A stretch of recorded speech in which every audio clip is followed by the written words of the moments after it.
தரிசனம் பண்ணிட்டு திருப்தியாக இறங்க ஆரம்பிச்சிட்டோம். இப்போ தான் கோயிலில் வந்து இறங்குறோம். மணி சரியா தானே? இங்கே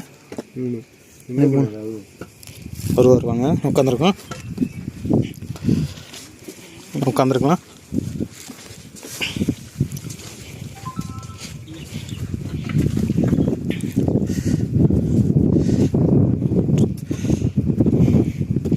நாங்கள் ரெஸ்ட் எடுக்கிற மாதிரி இருந்துச்சு.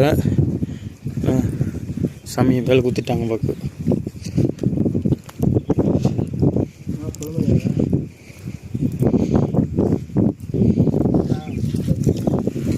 வெள்ளையங்கிரி ஆண்டவர் தரிசனம் கோடி புண்ணியம், தேடினாலும் கிடைக்காது. பார்க்க நினச்சா மட்டும் பத்தாது, அவ்வளோ சீக்கிரம் வரவும் முடியாது.